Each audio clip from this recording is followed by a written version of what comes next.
Good morning. Welcome to Breakfast with John Kay and Naga Munchetti. Our headlines this morning: the Tories are set for a stunning by-election victory in Hartlepool.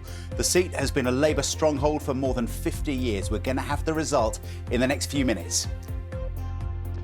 A long night of counting and a long history for Labour in this town. It'll come to an end, though, in the next few minutes. It's just one in a bumper set of local, regional and national elections involving tens of millions of voters across the country. We'll analyse what it all means throughout the programme. Good morning. Green means go, but where to? Travel companies and holidaymakers await the government's green list of destinations. It's expected later, so I'll look at what tests and forms you'll need for a break in the sun this year. Good morning. A full English is off the menu in the Europa League. Although Manchester United, as expected, are into the final, it's agony for Arsenal as they're knocked out by Villarreal and their former manager. Good morning. It's a frosty start for some of us this morning, a cold start for most, and we're looking at a day of sunshine and showers, some heavy and thundery with some hail. Then into the weekend, it's looking wet and windy. I'll have all the details coming up.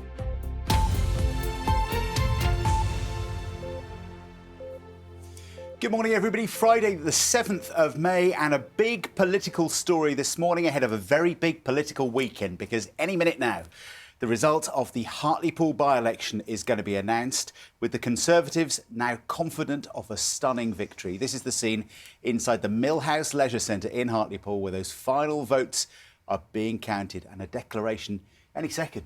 We're waiting for that, and of course we will bring you that as soon as it happens. We understand that the Labour Party has all but conceded defeat, admitting that it failed to get over the line. Hartlepool has been a Labour stronghold since it was created in 1974. That result is pending. We'll bring it to you, but first, this report from our correspondent, Jonathan Blake. Democracy delivered in Hartlepool. The votes are in, and with them, a verdict. For decades, Labour has counted on this seat as one of its safest. But now, after taking so much of the party's territory in the general election 2 years ago, the Conservatives are confident this too could be theirs. Careful counting and socially distanced democracy in action has made for a long night. But in the early hours, Labour all but conceded defeat. We haven't got over the line tonight, which clearly is disappointing. I think we had a good candidate. We had a solid campaign, one that had integrity, one that had a clear plan for Hartlepool behind it. But ultimately on the day, I just don't think we were able to achieve the numbers. A blow-up Boris Johnson appeared in Hartlepool to mark the Tories' expected victory, which proves the Prime Minister can command support here for his party beyond the delivery of Brexit. Something else for Conservatives to celebrate. The party took control of Nuneaton and Bedworth Council in Warwickshire, one of 143 being contested across England. People respect what the Prime Minister has done during this pandemic. They think the vaccine rollout is phenomenal, and they think that given all the challenges that we've faced, that the Conservative government, the Prime Minister, has done a really good job in difficult circumstances, and many of those people on the doorsteps have been right behind him. In almost every layer of local government, counties, boroughs, districts and more, almost 5,000 council seats are up for election. In the North East, the Conservatives gained seats on Sunderland City Council, eroding Labour's once rock-solid hold. And I think what we've seen tonight is a lot of the UKIP votes have gone to the Conservatives. And we've retained some seats, but others have lost it as well. So, you know, that's politics for you, I think, at the end of the day. Dudley in the West Midlands is one to watch. Either main party could take control. In the South East, there was a win for the Conservatives, taking Harlow Council in Essex from Labour. The counting continues in Cornwall, where, like many places, they'll be tallying the ballots for many hours yet. In London, Labour's Sadiq Khan is seeking a second term as mayor, one of 13 city and regional mayors up for election. The Conservatives hoping to hang on to the West Midlands, Labour eyeing up West Yorkshire. Those are some of the many, many more results to come from these elections held in the shadow of a pandemic. Slowly, across England, a renewed political picture is emerging. Jonathan Blake, BBC News. So we can take you to that counting hall at the moment now where the election results are being received. This is in Hartlepool, of course. Labour, it has been a Labour seat since 1964. We are expecting that result any minute. And, of course, as soon as that comes in, we will bring that to you. In the meantime, though, we can speak to our political correspondent, Chris Mason, who's live in Hartlepool for breakfast this morning. And, Chris, Labour have all but conceded defeat. The Conservatives are putting up giant inflatable Boris Johnsons. It seems like all we need is a declaration, but everyone's expecting a big Conservative win. Yeah, morning to you, John. That is exactly what we're anticipating. I should insert a note of caution. On mornings like this, the word imminent is thrown around with abandon, and then we're told every 5 minutes that it's been pushed back by another 15 minutes. The latest indication is that we will get that declaration at around about 6:15. But yes, all we are waiting for is confirmation of the numbers. It is widely accepted that Hartlepool will have this morning a Conservative MP for the first time since 1964.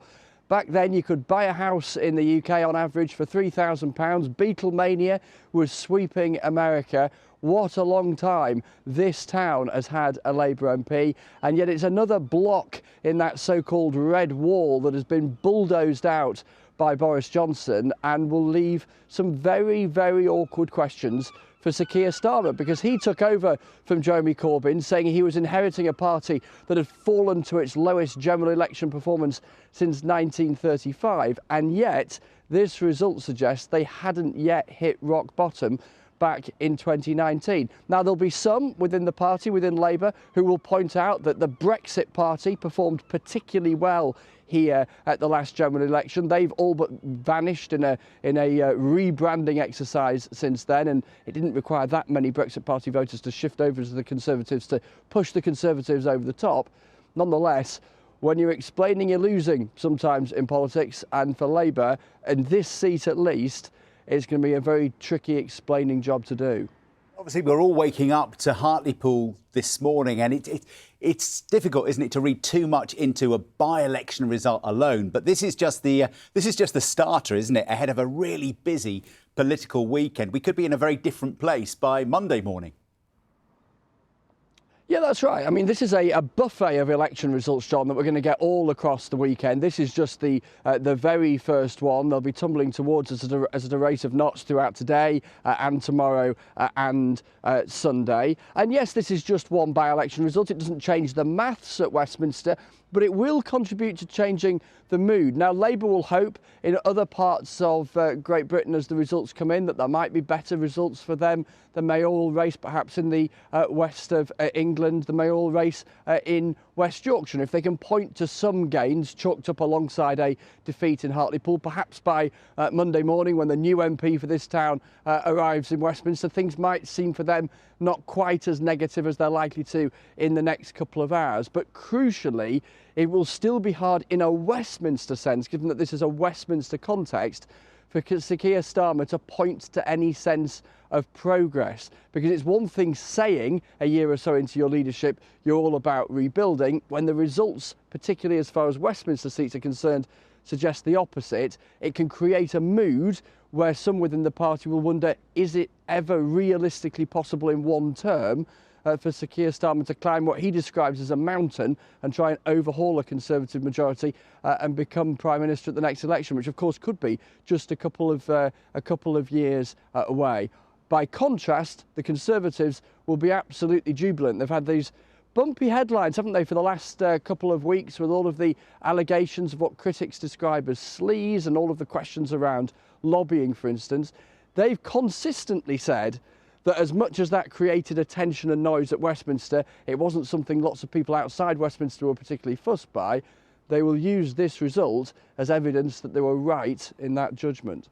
So, Chris, we're expecting, I'm reluctant to use the word imminently after what you just said, but we're expecting this result imminently inside the Millhouse Leisure Centre there in Hartlepool. But Labour, I've just seen, have already put out a statement this morning saying the message from voters is clear, even though we haven't heard it formally yet. We've heard it, says Labour.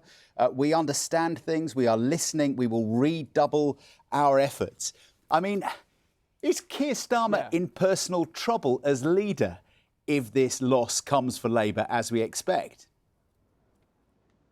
It's a fair question to ask. I think probably not, but the question will be asked, and there are some sceptics within Labour, particularly those who were loyal to Jeremy Corbyn and particularly frustrated at what they felt was the rough ride that he encountered from people within the Labour Party and indeed more broadly, who have been itching to see evidence that Sir Keir Starmer perhaps wasn't quite as good as his supporters claimed him to be. That said, I think Labour recognise the magnitude of the mountain that they have to climb. They also, as I say, will have seen the numbers from Hartlepool, and so whilst that this is wounding for them, perhaps it's not all that surprising given the performance, as I say, of the Brexit Party last time round. And also at the moment there doesn't seem to be an obvious candidate who would necessarily want to sweep in and take on the job of Leader of the Opposition, which is often described as the hardest job in politics, and quite frankly right now, given the electoral mathematics at Westminster, is undeniably the hardest job in British politics. So you see there, and Labour sources have been saying it throughout the night here,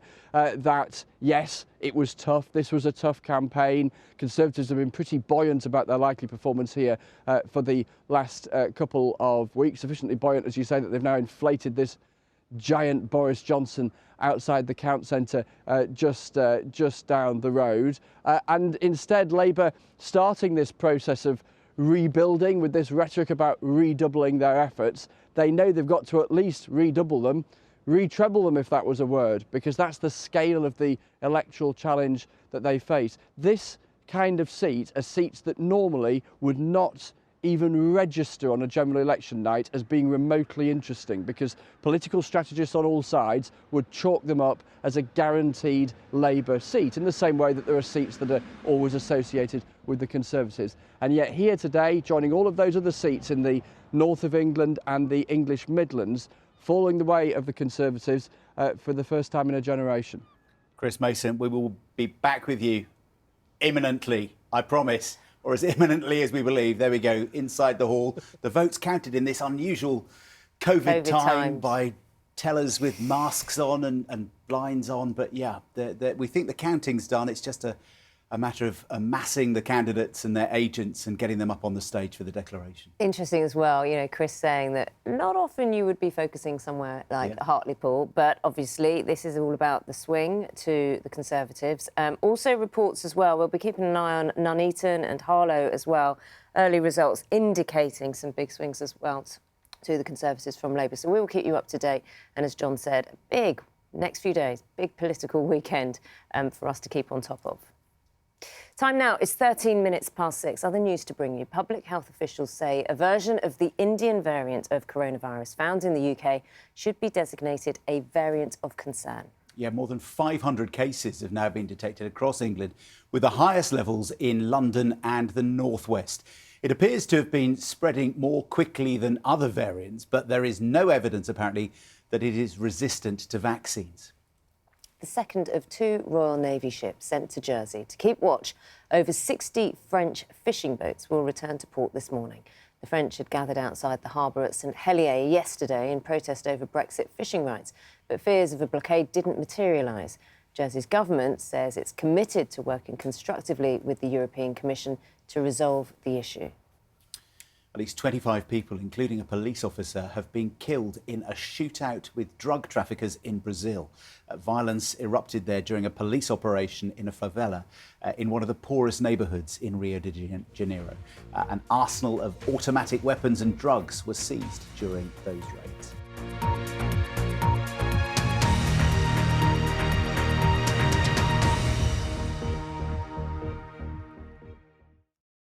See the headlines as they happen and watch BBC News live in the app and get the full story with bbc.co.uk/news. Follow the story for all the latest with BBC News.